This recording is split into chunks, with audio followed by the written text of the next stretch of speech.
Hi guys, कैसे आप सब। तो जैसा कि आपको पता है हमने बुक चैलेंज दिया है। इन जनवरी मंथ में मैंने 7 habits of highly effective people complete करी एंड आई होप आपने भी इस बुक को पढ़ा होगा। तो आज इस बुक का हम रिकैप करेंगे जो कि ज्यादा बड़ा नहीं होगा, लेकिन अगर आपको इस बुक का मेन क्रक्स जानना है आप एक वीडियो देख सकते हैं जो कि मैं अभी यहाँ पे डाल रहा हूँ। और ऐसा नहीं है कि मैंने वीडियो देख के कहा कि मैंने बुक रीड करी, नहीं, मैंने बुक रीड करी है। I will go through the points, so आप चेक कर सकते हैं if I went through the book और नॉट। सो अभी के लिए no punishment, let's see if I can continue this. So let's begin. तो 7 habits of highly effective people में ऑथर 7 हैबिट्स के बारे में बात करते हैं और ये 7 हैबिट्स ऐसी हैबिट्स हैं जो कि काफी फंडामेंटल और सिंपल हैं। ऑथर कहते हैं कि अगर हम इन हैबिट्स को अप्लाई करना चाहें, हम काफी इजीली अपनी डेली लाइफ में इसको अप्लाई कर सकते हैं। और ये 7 हैबिट्स क्या है, मैं वन बाय वन इनके बारे में बताता हूँ। हैबिट नंबर 1 है being proactive. A proactive person ऐसा पर्सन होता है जो एक्सटर्नल फैक्टर्स को ज्यादा वैल्यू नहीं देता। एक काफी पॉपुलर सेइंग भी है, you can not control what is happening on the outside but you can definitely control what is happening in the inside. तो ऐसा पर्सन जो किसी दूसरे पे डिपेंडेंट नहीं रहता और खुद के डिसीजन खुद लेता है, that person is called proactive. दूसरी हैबिट है having and goal in mind. Author एक काफी अच्छा एग्जांपल लेते हैं एक घर का। जब भी हम कोई घर बनाते हैं हम उस सबसे पहले उसका एक ब्लूप्रिंट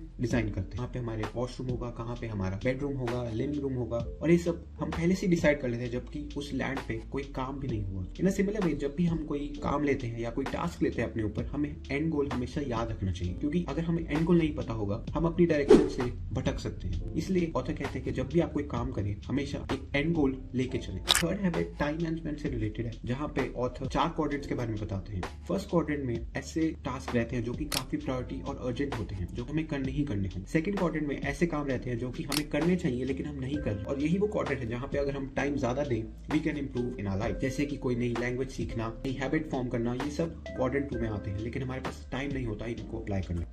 थर्ड क्वाड्रेंट में आते हैं लेजर एक्टिविटीज, जो कि हम आम जिंदगी में करते हैं, जैसे नहाना, खाना पीना, दोस्तों के साथ घूमने जाना, एक्सेट्रा एक्सेट्रा। और फोर्थ क्वाड्रेंट में हमारा आता है फालतू की एक्टिविटीज जो कि बिल्कुल टाइम वेस्ट है and they are not productive at all. So author in 4 quadrant के बारे में बताते हैं, जहाँ पे ही सेज कि हमें ट्राई करना चाहिए अपने सेकंड क्वाड्रेंट को इंप्रूव करने का and give more time to second quadrant. Habit number 4 is win win condition. Author 4 situations के बारे में बताते हैं, win win, win lose, lose win and lose lose. बचपन से हम एक साइकोलॉजी पे जीते हैं which is win lose strategy. Suppose कीजिए क्लास में एग्जाम हो रहा है, अगर मुझे एग्जाम में अच्छा करना है इट डायरेक्टली मींस कि बाकियों को एग्जाम में बुरा करना होगा। इसका काफी अच्छा एग्जांपल 3 इडियट्स की मूवी में डिपिक्ट किया है, जहां पे Chatur is trying to make other students distracted so that he can win and top the exam. लेकिन ऑथर का मानना है कि अगर हमें एक हेल्दी एनवायरनमेंट चाहिए, हमें win win type of situations लानी चाहिए जहां पे हर कोई जीत सके। फिफ्थ हैबिट है seek first to understand then to be understood. बचपन से हमें सिखाया जाता है कि कम्युनिकेशन की कितनी ज्यादा इंपॉर्टेंस है, अपनी बात को दूसरे बंदे को कन्वे करना। लेकिन ऑथर कहते हैं हमें सुनने के बारे में ज्यादा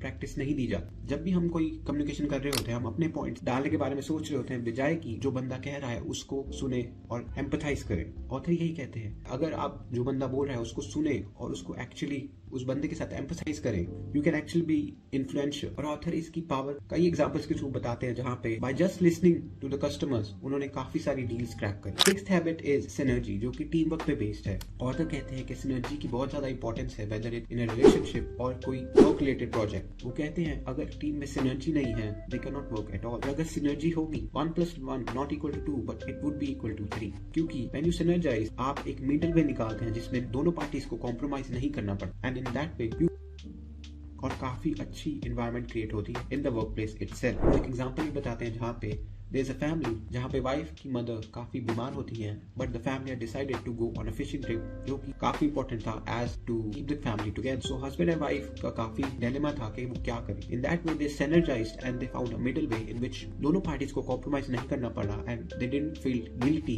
of the situation. Seventh habit काफी फंडामेंटल है, that is keep that saw sharp. जब भी हम कोई नाइफ ज्यादा यूज करते हैं उसका ब्लेड ब्लंट हो जाता है, सो उसको हमें तीखा करना होता है। उसी तरीके से हमें अपने आप सेल्फ केयर मेंटेन करनी है, whether it's physically, emotionally, mental and keep working to be better। तो ये थी 7 habits of highly effective people. Comment में बताइए which हैबिट के साथ आप सबसे ज्यादा रेजोनेट करते हैं। For the next month I have 3 book, उसका एक कम्युनिटी पोस्ट आएगा so you can vote there. मिलते हैं फरवरी में with another book. Bye bye.